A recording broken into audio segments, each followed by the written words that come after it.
When I was a kid, of course, London was a completely different place. It was poor, it was dark, it was dirty, no one really wanted to live here. And what has been created over the last 40 years is the preeminent world city, which we can all be proud of. And I also had the great honour of serving for 8 years as a London Borough Councillor, and indeed I worked briefly with Tony Travers on the new Local Government Network Management Committee. In fact, I'm so old enough, I'm so old to have served on the London Fire and Civil Defence Authority when I was in my 20s, meeting at County Hall of all places before it moved into private hands. Yes, this has been an exceptionally busy day. As you know, at 9:30 the Supreme Court brought in its decision. I actually think it's the right decision, and by a circuitous route I think it's the best decision for the legitimacy and the authority of the decision that Parliament is now about to take. Because although I didn't necessarily agree with Gina Miller's motivation for bringing the case, it has showcased, I believe, one of the great attributes of Britain, which is its legal system. And also it has reinforced the integral concept of parliamentary sovereignty. And those two, I think, are important bases to go forward in the debate.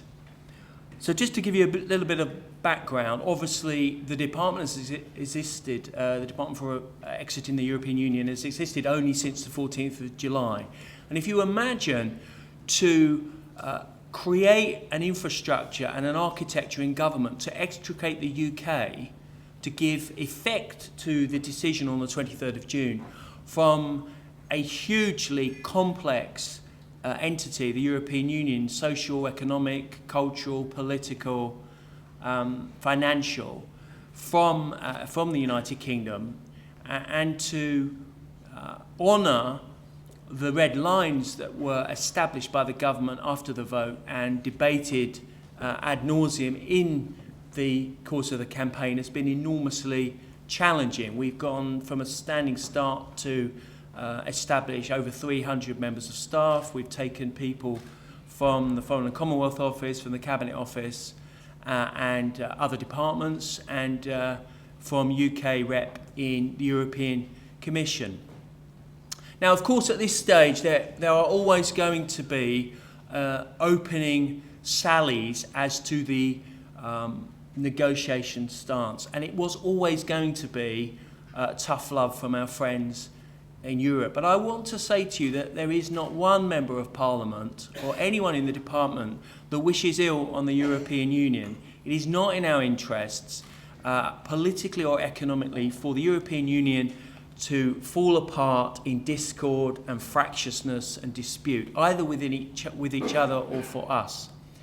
But I think that there are some geopolitical trends that are working in the UK's favour at the moment, if we accept the settled position that we are leaving the European Union. The election of Donald Trump has given a position in the political firmament where people in Europe are feeling a little less secure in the commitment of the United States to NATO and generally to Western Europe. And that strengthens the UK's position in terms of international affairs, intelligence and security. You are potentially also going to see the election of President Fillon in France in May. It could be Marine Le Pen, but I think on balance it's probably going to be President Fillon, who is more pro-Russian than his predecessors. And therefore, in terms of reassuring some of our friends in Eastern Europe, Britain remains not just an intelligence superpower, but a force for good as a country which spends a significant amount of its national income on defence. And that's important.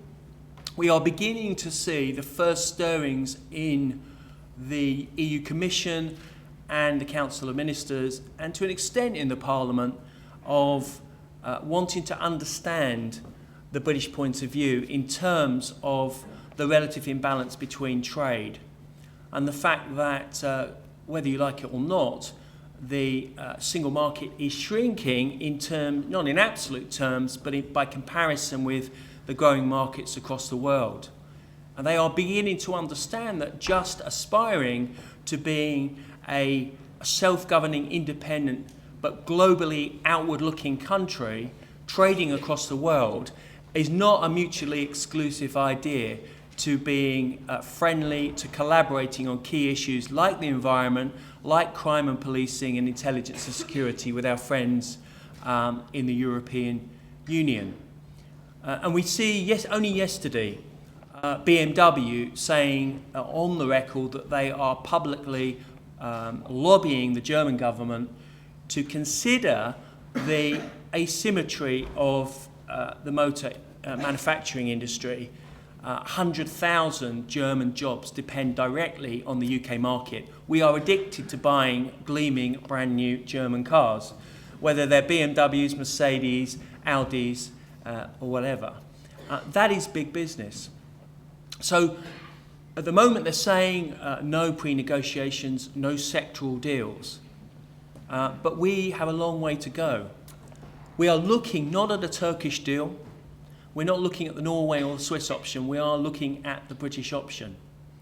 Specifically, if we could look at London, what we have said, and bear in mind, overall, we are undertaking a exhaustive audit of the relationship of 51 key business sectors with the European Union and looking at their mission-critical regulations, regulatory framework, and legal framework, and essentially what they need to continue. Because remember, in terms of regulations, we are not looking and would not advocate a cliff edge. We're looking at a baby step down because until the 31st of March 2019, we will be compliant, fully compliant.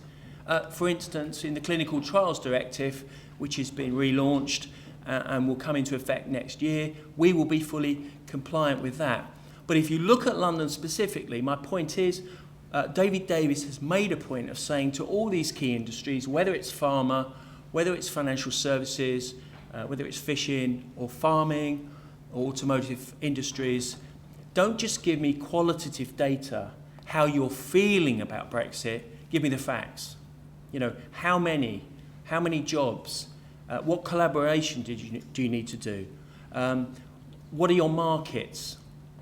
And we will then be able to look at specific issues of country of origin, of data sharing, and these really very exact issues that we need to be on top of before we commence the negotiations in April. And that's very important. Remember, this government in its red lines has not ruled out certain key policy ideas. Transitional arrangements have never been ruled out, although I have to say they're now implementation phase. I have to get that right. So implementation phase is the new black. We don't say transitional arrangements because I think that spooks people. But clearly we've never ruled that out. Equally, we have never ruled out making payments to not just the EU but other bodies. As other countries do. Tunisia and Israel are members of Horizon 2020, for instance, the Galileo project, and other projects too.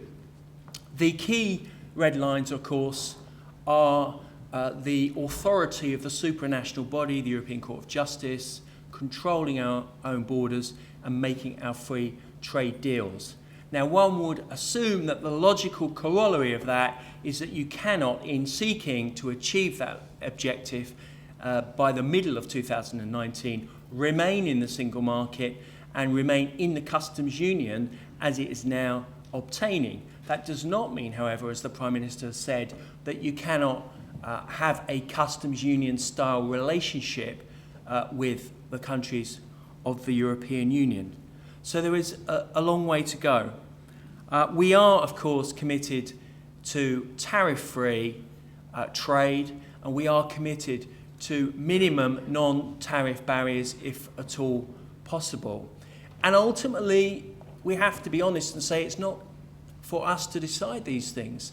It is for the European Union to decide ultimately whether it's in their economic self-interest in terms of stability and the way forward in Europe to give some ground, for instance, on their 4 freedoms.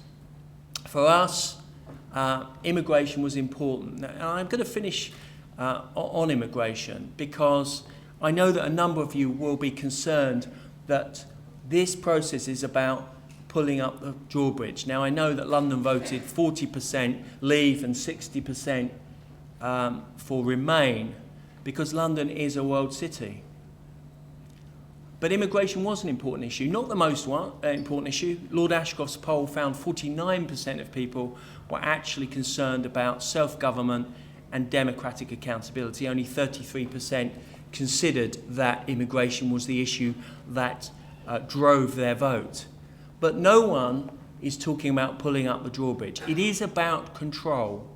It is about making a value judgment on who can come to our country and to make a contribution. And I would make a plea that it's important that business and commerce tells us the numbers they need, the impact those people are making, and what they want the future to look like in terms of immigration.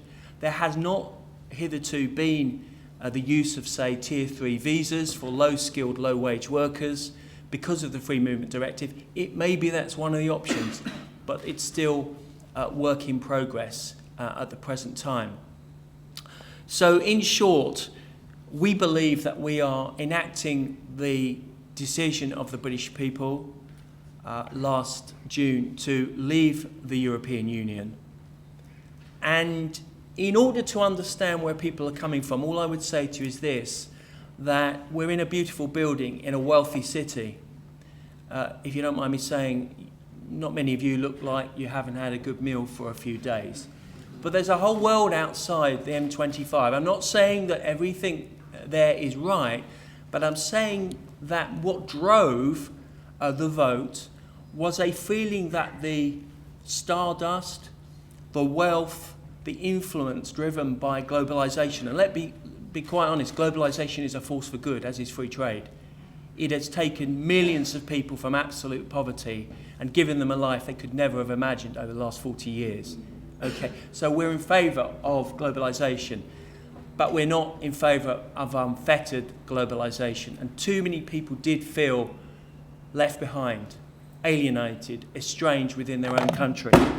So if you can but understand those people, then they will attempt also to understand you. And I think once we've got Article 50 through the Commons, and once we begin to look in detail at the negotiation, I think the country then can begin a rapprochement between the two sides. We can try to work together. I take seriously the views of the 48%, but government is about choices, and we've got to get on with the job.